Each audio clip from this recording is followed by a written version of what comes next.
शुक्र है भाई, तेरा ये खर्चा तो खत्म हुआ। पर एक बात कान खोल के सुन ले, जिस दिन तेरी नौकरी लगनी है ना, पाई पाई वसूल कर लेनी है मैंने।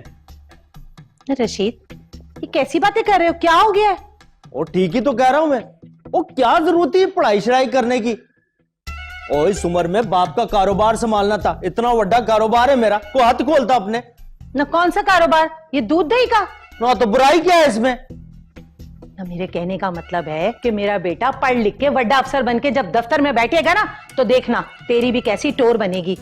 इधर मेरा बेटा अफसर बना और इधर मैंने फैशनेबल घराने में ना इसका रिश्ता तय कर देना है।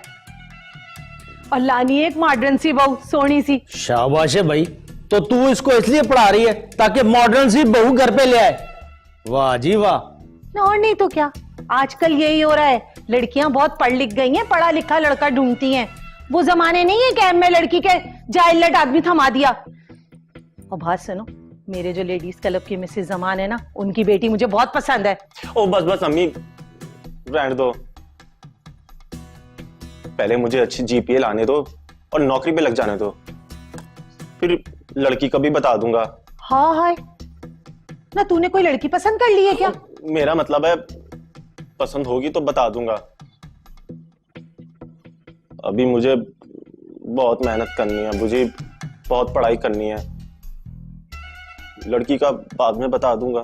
हाँ ठीक है ना, तू पढ़ाई कर ले और जैसी तुझे कोई लड़की पसंद आती है ना, अपनी माँ को बता, मैं सब संभाल लूंगी। वाह जी वाह। और बाप को तो तुम लोगों ने पैसे कमाने की मशीन समझ रखा है। और मेरी भी कोई औकात है, मेरी भी राय की कोई अहमियत है कि नहीं? बात सुनो रशीद, तुम चुप होने का क्या लोगे? शाबाश है भाई।